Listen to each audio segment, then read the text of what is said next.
Hi, thanks for joining me. My name is Darren Stevenson. You're probably watching my YouTube channel. Actually, what you're watching is a digital representation of something that happened in the past, but if you think about it carefully, you'll realize that in some very dependable way, what's happening right now is really complex because I'm speaking in a frame of time that you can't enter formally. And you're receiving it in a frame of time that I can't enter formally. And what we're doing is I'm transmitting, it seems, as though I am transmitting something forward in time to you, where you will receive it. But my experience is not like that. My experience is that I'm receiving waves of information from behind me that are kind of pushing me forward. And I'm receiving another kind of information from in front of me, which drives and inspires my every word.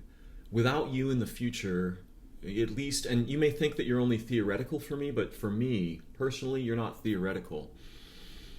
I don't have the same... I don't see the world as a hypothesis, okay? I don't. It's not my experience that the world is something that might also be said. Right? It might also be said that da-da-da-da-da, right? It's not a legal case. What my experience of being human and alive is so shockingly intense that none of the fictions are even very interesting to me except as kind of, perspectival toys, like toys that change our perspective. I want to change your perspective, or at least give us some perspectives to play with on some ideas that are pretty common for us as human beings. They're ideas about what makes a group and what makes a human being and what makes something that isn't a human being. And we sort of know secretly that all around us there are people who aren't human beings. And the really weird thing is you can't really point at someone and say, well, that person's not a human being, or that one. Yet we like to do that. We call this law.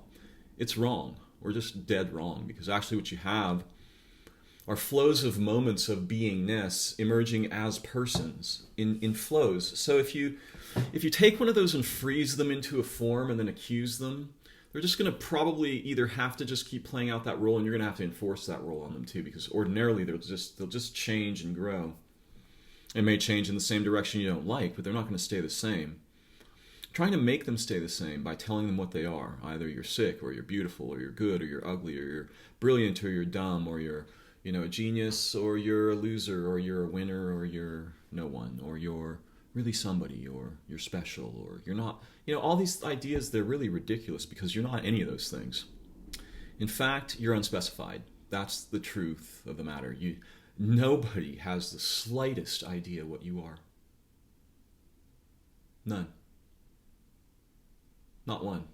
Not the slightest. I'm telling you, honestly, they don't know. And that's why underneath you there are all these authorities fighting desperately, right, to tell you what to be. Right?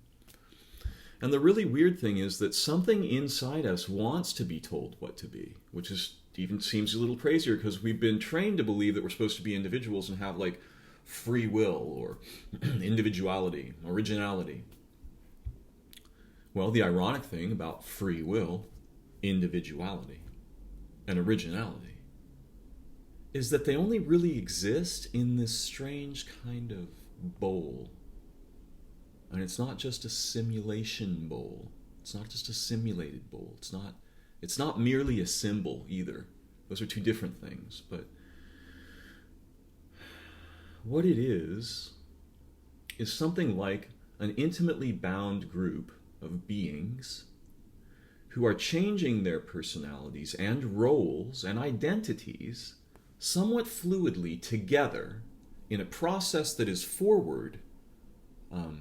It is forward, or is oriented forward in time, relation, ecology, right? Environment, context, but probably in an order like this: cosmos, environment, animal, context of the moment, these beings here, what we can become together, or what our how should we put it? What our most easily accessible opportunities are, and what our most excellent opportunities are. Right? Because we're always faced with this. What's most easily accessible right here, right now, and what does excellence ask of us? What will it invoke or evoke in us as beings, as possibilities? As if waves of potential as a being are collapsing slowly but fluidly into a changing form of identity, who, role, which is a lot about why, right? Method, which is how, environment and context, circumstances, yeah, how we stand in the circle of beings, of all beings, circumstances. Not just how we stand in hypotheses or laws. No, not how we stand in relation to machines or representations or things like this. See, this is a formal measuring stick. Yeah? It's actually a representation of something so shocking that if you had any idea what this represented, you'd understand why it's called a ruler.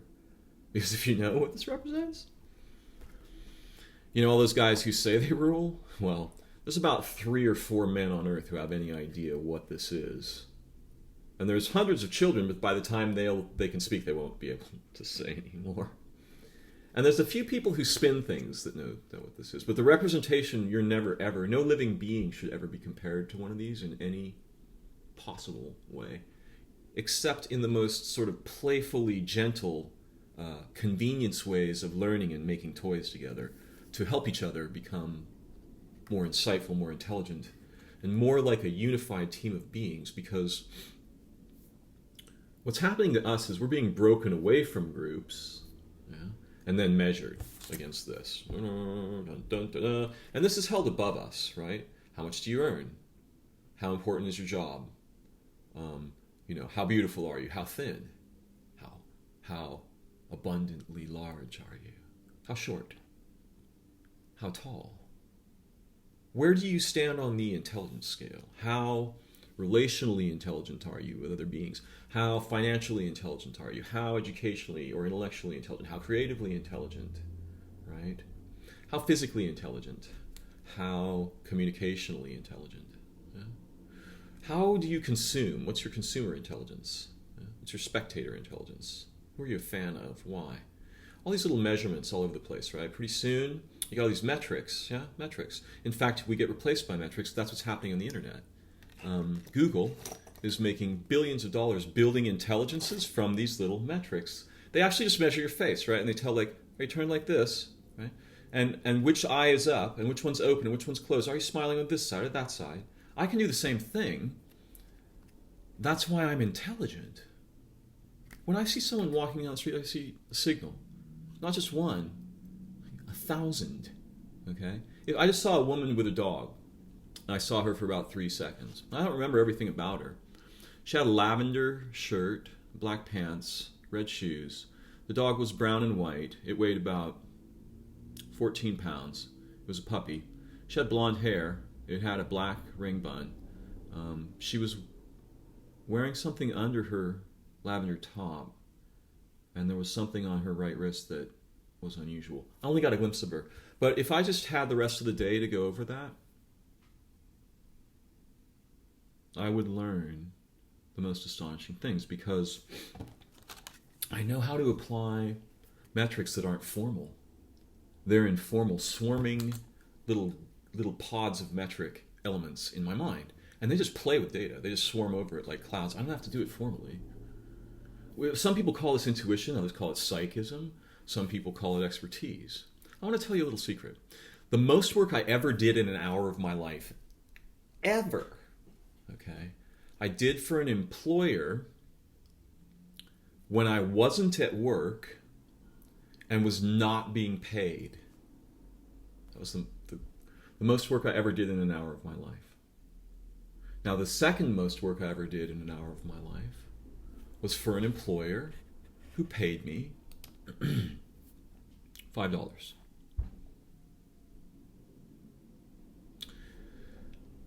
The least work I ever did in 1 hour of my life was for someone who desperately needed an actual human being to assist them. In that hour, I did no work at all. I learned more probably than in any other similar working hour of my life. And I was paid $1,000, not because I charged anything. I charged nothing. Nothing. That's how much I charged. Because that's how much work I did.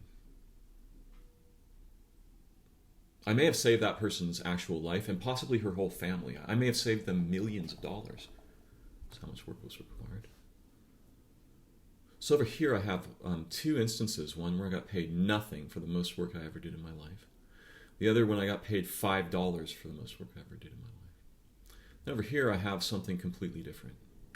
I have service, where I get to have a role and become a being that is liquid. I don't have a set identity. And in that role, I have abilities that go far beyond anything I'm ever allowed to be over here. Now, the most money I've ever been paid for an hour of actual work for an actual employer was $750 for an hour of actual work. But I want to tell you a secret about this mountain of money over here. Okay, it's a really weird and unexpected secret. Other people have talked about it. There's a gentleman who wrote a book, forgive me since I've only just been introduced to him for not remembering his name. It might be Richard Koch, but K-O-C-H, but I really can't remember, so I may have to correct myself on that. His book was, I think, called the 80-20 principle, and the idea is that 80% of what we do is extraneous and really just making a mess of things, and is actually a big problem. But if we really want to do anything excellent to get outside the cell of our easily accessible, sort of instantaneous false fulfillments, false roles, false identities, false payoffs, false rewards, false tasks, false methods, false skills. I want to tell you a secret about this side over here, the money side of the work, and then we'll talk about this side over here, the money side of being ourselves together with and for each other in the world, every moment from now on. Two different things. Work, a job, and life, changing roles in relational symphonies with the entire history of life on Earth, all the beings around you right now, and generating the future ahead of us rather than just receiving the results of our kind of rampant stupidity, egoic stupidity as a species and as individuals and as collectives in the moment. Again, no religion, no science, no politics. I've got nothing to sell here. We're just going to talk about playing with these two ideas. Now, over here on this side, there's a really strange idea, and I want to ask all of you this question. Just take a moment to consider it for yourselves. Ask yourself these two questions. What was the most work you ever did in an hour of your life for an employer? How much were you paid for that?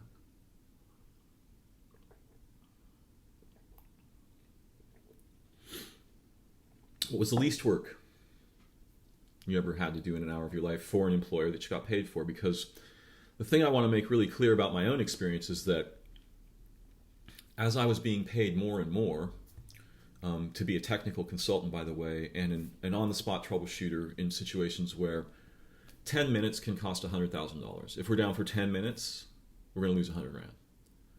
So they're willing to pay me a lot of money if I can guarantee that they won't go down. No matter what happens, they won't even lose 1 minute. And I don't know what's coming. And I'm an uneducated person.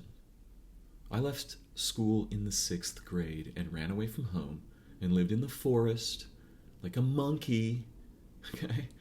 And then I came back to what you guys call civilization, and what I saw tried to destroy my mind, but since I happened to survive, I've got a little bit of monkey smarts left from when I lived in the woods, and that monkey smarts is worth lots of money because it can see through problems that ordinary people have because they think they know stuff.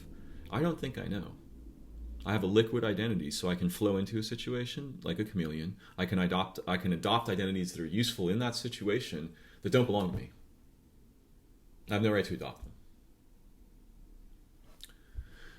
But I'm not a mimic. Why am I not a mimic? There's a simple reason. My purpose is true. I'm a faker with a true purpose. Well, wait a minute. Well, how do you get that? Actually, that's what a child is. That's what a prodigy is. An artist. In fact, aren't dreams A little bit like that? And isn't that part of what makes us human? Do you think your car dreams? Does your computer dream? Does it have eyes of living water made by billions of beings? Their lives given to preserve and protect them? No, it doesn't. It has shining lights, noisy motors. Not too much like life. Not too much like life. The job is weird. As I got more and more, as the demand for my presence and services increased, and my value skyrocketed, right? Two weird things happened. The first was I wasn't allowed to keep any of that money at all. I won't go into that. The second was I did less and less work and had more and more fun, but I was more and more busy and had less and less time to be alive. So I'd try and be alive in little moments between the work, or in little moments when I was at work not working, because I was working for myself, so I didn't have to be doing anything. I just had to making sure that certain things were done, and then being in a certain place at a certain time in case something happened. So I did a lot of that, and while I was there I could learn about systems, and I built systems. I did my job. But at the same time, my job was my education, and I felt literally like I was a person from another planet, because I had done some growing up in the wilderness alone for a while in the Russian River area. And I mean, I was still in culture. I wasn't completely out in the, out in the woods. But I lived in the woods. I cared nothing about this mess at all.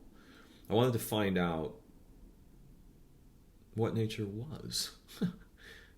How would you find out from here? Anyway, that's a separate story. My point is this.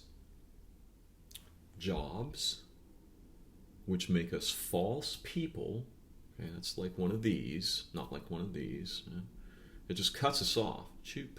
Then it measures us and then gives us little tokens about that, which we can give those tokens away to get other representations of things that aren't roles or lives, like films and stories and things. Or roles, which are like the heroic roles that we see actors take on in films that rock stars seem to portray. Excuse me, I just had breakfast, I'm digesting food. That we get so excited about. And sports stars and authors and all the people we adore, philosophers and gurus and spiritual leaders and the cultural leaders, the technologists, the scientists, all of these people above us, but we just kind of push down below them, like looking up in adoration when, where's our role? Where did it go? A child doesn't want to be just a spectator. They want to play the roles together, right? To enact them, to emerge into the world and themselves in this beautiful, changing, unspecified intelligence of mutuality that comes from this thing we actually don't count. We count this as 5. There's a lot of brightness because of the light. I'm just going to let it be because, it's a natural light. And the camera doesn't deal with it very well. You see, the machine is shaving off what you're seeing. That's the problem right there. It's normalizing it. See, once you've got that normalization, bing, you're over here in measurement land, okay? You're in the place where this thing becomes God. And it doesn't really exist. It's just a theory. It's just like that weird God over here on the other side that's supposed to hate and despise you. Not any more than your own mind does. I mean, there is a sort of a God. There must be something, there are orders of intelligence that are unified. Let's just say that. And it doesn't stop with us. So we're done. That's the end of that comment. What that means is wide open to speculation. But let's just be really clear. Religion is about the idea that there is an order of intelligence above mankind. It's that simple. That's all there is. So you either have to say, I absolutely don't believe there could be an order of intelligence above mankind, or you have to say that the arguments about religion are about something that people are confused about. Because all it really is that there's other intelligence. And ours is probably in relation with it. Let's face it, we're buried in it on Earth. I think we're in relation with other intelligences. Okay, so both sides of this argument can just calm down. Because these people have a measuring stick as a god, and they're saying these people are crazy? I'm sorry. These people are both nuts, out of their minds. Okay? There's no such thing as a hypothetical measuring stick that applies to all things. That normalization means you can't see my face. It's fading away. in the digitization. Watch, I can make it fade more just by moving. Now, if you were here with me, we wouldn't be having this problem. See how my face is just fading away? In the normalization. When we talk on cell phones, they normalize our voices. They re-digitize what you say. They're shaving off the music, the living music. Yeah? They produce artifacts. The same thing happens in concepts, like tree, love, hand, eye, time. Shaving off, right? This is enslaving. This is making us into little objects, square-like things that can be manipulated, exchanged as value, while we and our ecosystems, which are actually the only thing we have that make us human and alive and intelligent, they lift us up on their backs, while we and the ecosystems are being burned down. Information and metrics. Essentially a kind of a demonic technological projection, right? Again, it's bad, nothing wrong with technology as long as we're intelligently using and interacting with it. We are not. It's a God, unmanaged God, purely free over us right now. Yeah? And it's building people and subcultures in its image, which are all false. They're corporations. In a corporation, you have a falsified role made of measurements. You can't be human. And then you have to come back across that divide over into the land where you're supposed to be human. How do you do that? You see what's happening to my face here, just in the light and the normalization? It doesn't really work. Notice how this side is still kind of human, which would be this side, by the way, because, that's how our mind works. And this side is, just blown out. You can't see it, which is the left side, which is actually the side that believes in both sides. Yeah? The side that is still being shown is actually the side that only believes there's one half of the body. You have a stroke, this side of the brain starts lying and saying, this side of the body doesn't exist. That's a stranger, someone left it here. That's not me, I don't have to take care of that. Somebody else's business. Well, it's half a being. It's the measurement half. It's got an argument, an hypothesis that it wants to compare you to.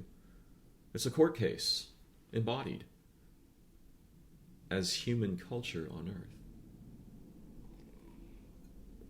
Courts are wrong. Intelligent cultures, that's the first priority. If courts are your first priority, well, that's what you become. That's what your mind becomes. You get half a person, half the light. From now on, every drink of water you take, it's half of something else. Every word you read, half of something else. Every word you make, half of something else that you don't even want to make. See? Because it's been normalized and changed away from something like this, okay, which is really natural and leads to another structure like itself, right? One unifying body, one thinking member, 4 working members, 2 sections, 3 sections, my body. This is also like a pot of beings because this is their purpose and their agreement on what they want to be together. And it organizes them and changes their roles fluidly and intelligently going forward together in time to create the future together rather than to react to something that appears to have been the response is just not paying attention behind us. No. That's a job. That's slavery. That's a kind of prison. Excellence, to get out of the prison cell, to lance that cell and get out together, to be called into excellence together, is a role-playing way, a way of playing roles together that change and flow, but are more intelligent than any role you can rigidly specify. And they pay in 12 ways at once. And they also pay in cash. And here's how much work is required. So, just think about it. You want to play over here, at least realize this. The more work you have to do, the less you're going to be paid. Do a lot less work in a really useful way, make way more money for the amount of time you have to spend working. Then at least you'll have a chance to come back over here and try to establish some kind of humanity in the balance of that, and some kind of ecology, some kind of animalian experience of your animal self, right? Which is the most important part of you as a being, is fundamentally animal. There's no way around it, okay? You can argue with me, but you're not going to argue with 3.2 billion years of human history. For 6/7 of that, there weren't even brains on this world, okay? So this is how old life is on Earth. Okay, this is how long there weren't brains. You guys we're brand new around here. So if we're the only intelligence, something really weird is going on. We're saying like, well, for 6/7 of the history of life on Earth, there was no intelligence, and then suddenly man emerged, and suddenly now there's intelligence and everybody's smart. Except weirdly, then we start burning down all the little pieces that lifted us up. And we start burning down too and don't even notice. But we're so intelligent. There's our machines and they're... No. You have a job. It owned you. And started shaving away half of everything so that it could burn down the rest of the living beings. And then, I don't know what then what? Then stand there dumbfounded as its intelligence the remaining intelligence sort of leaks out of one of its ears and we fall over like a dead statue. We won't even be able to make museums, right? We won't even be able to look at our photographs and understand what the hell they were. There's 7 billion of us now, okay? So one time around the sun means 7 billion humans doing 1 year of life. Think about that, okay? That's really new. We better do something really beautiful and excellent together, which is not like jobs, because those won't allow us to be ecological. They will not allow us to be human beings. We have to be fake pod members with stipulated roles for non-human groups. Deadly idea. And these compete with each other against these? And life on Earth? No more of that. None. Zero. Not even one of those should be allowed to happen. That's all we're doing. And we wonder why over here things are getting a little bit sketchy. We're scared. The environment is being torn apart. Life on Earth perishing beneath the necessities of fictional collectives that don't even exist except as possibilities on the ruler. We could set up a metric like this and make money this way and treat these people that way and treat those people that way and keep it a secret this way and we can figure it all out. We're supposed to have roles that actually embody the power and intelligence of the history of all of life on Earth and the promise of all of life in space and time. This isn't a matter of religion. This is a matter of just look at organisms. You don't have to be a scientist or a guru or a religion person or a logician or an artist or anyone to understand this. Every single being, you look in the eye of another being, you understand all these things immediately.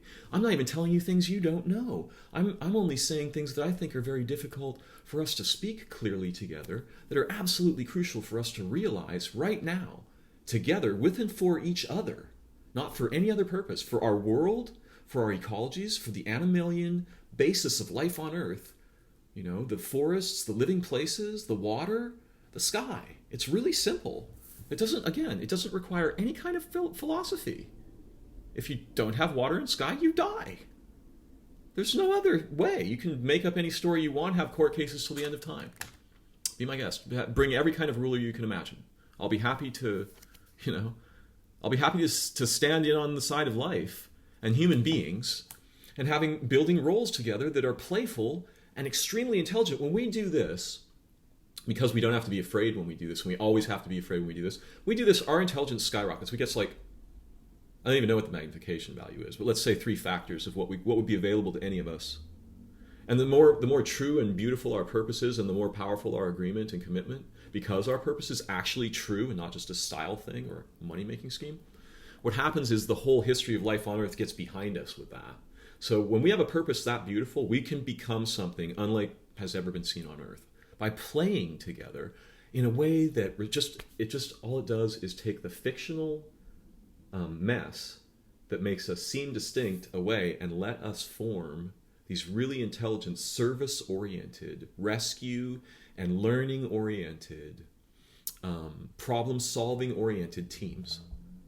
That's all.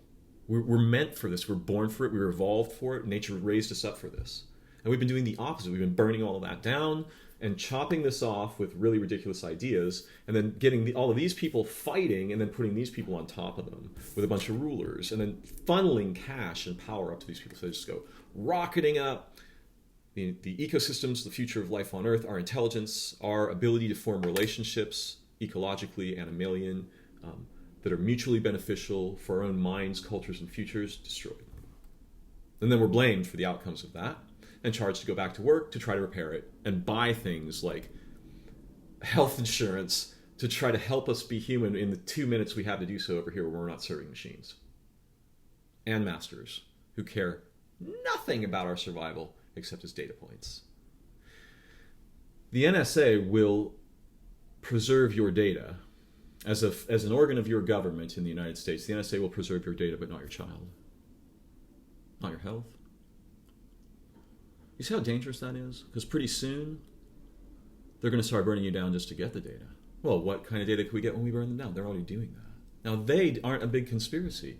They are just unbridled belief in the power of false authorities instead of the actual authority of mutuality in human relation, in ecological relation, with our minds, bodies, worlds, future, and history.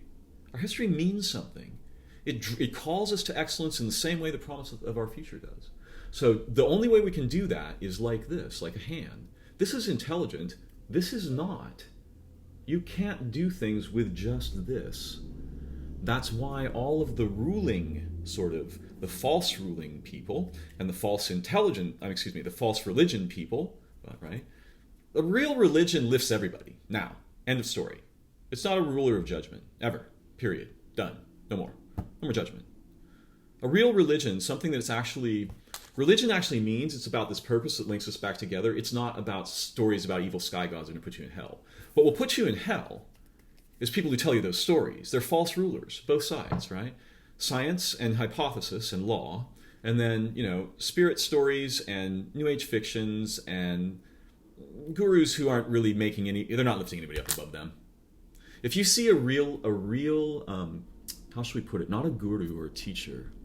How should we put it? What is this? If you see a real child who understands their role possibilities, they will lift experts far above them. And the experts will resist and try and jump, back down and crush the child. The child will just lift them above them. Above them, above them, above them, above them. So when you see someone come along who just takes another person and skyrockets them even above themselves in the ability to see and think and relate with other beings and ecologies and animals and things, when you see a person like that, that's what a leader is supposed to look like. It's someone who lifts other beings up above them right away. So if you saw like a teacher who showed up on the scene and taught like 4 or 5 people who rapidly exceeded that woman, and then she disappeared or became their student, and then they kept playing this role back and forth, now you've got intelligence moving forward in time. No frozen teacher thing, no frozen student thing. No, no, no, no, no. We go together, learning together. All the students in a school have roles that lead the teacher. That's how it's supposed to be in our culture. That's the idea of democracy. We promote excellence, not mediocrity that comes from false, instant, processed, phony rewards. Roles together with and for each other from now on in everything in this moment. This is your invitation. I'm with you 1,000%. I will totally make this with you. We're making that right now if you're just even watching. Or jobs. We can have a little of both. But if we have mostly this, we're not allowed to be human. We're going to shatter over here. Our groups will shatter. Our minds will shatter because they're made of this role reflection here. This playing of different roles. We need that the same way we need food or light, the sunlight actually, real light, in the right time frame, by the way. The same way we need to be free of the constant need to serve machines and masters. We need to have the service that is zero work, zero rushing. You can be human and discover what that means, because let me tell you, and I promise you this is true, the simplest pleasures of this aspect of strange complementary pole, right? Simplest pleasures over here are more beautiful than the wildest religious stories of heaven. The simplest ones. The sophisticated ones are so beautiful you won't be able to survive the ecstasy. You won't. So we're getting something really, really wrong and deadly over here, and it's crushing everything down. Whereas right in our hands together, actually in the shape of our hands and its relationship to our bodies and relationships, is an answer so simple and clear and so true and human that really all of life on Earth would agree. I mean, everyone would agree. And let's face it, if life on Earth has any intelligence, It wants us to have roles because jobs are killing everything. Everything. They're destroying everything. We can't be jobs. We can't have false collectives. In 2014, with 7 billion people traveling around the sun one time, being 7 billion life years of human activity and either growth, decimation, impact, wonder, shock, war, development. We need to make the right choices in the most intelligent way possible. There is no rigid structure that can provide that way because we are unspecified. Reality is unspecified. Nature is a field of possibility, And the best way to navigate that field is intelligently together with and for each other and that field. Not for false ideas, fake rulers, metrics, forms of intelligence that become engaged in machine dominance, whereas we can build better forms of that intelligence together faster. They're getting 8% of our intelligence and crushing us down and giving us nothing back. Together, we can easily and immediately get 50% of our intelligence. They can still have their 8, and we can use that too. And then we can just develop on that basis. This is a zero-sum game. We're going to die over here right now. Over here, we're going to open the gate to heaven.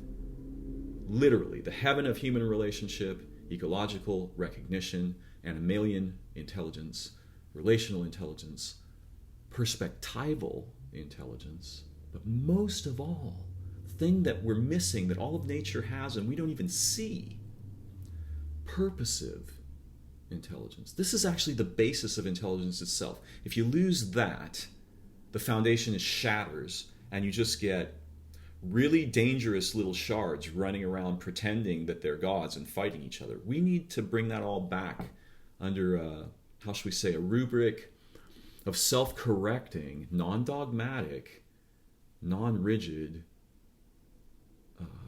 how shall I put it? Intimacy, sensing relation.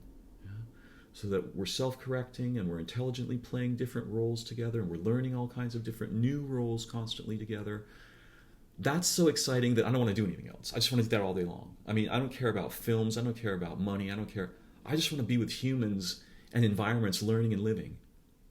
If you take a few moments and think about the things that we've explored here together, I have a feeling you'll understand that both sides of our face, really all the way filled in, the music of our actual voices and hearts, together, with and for each other, that's the future.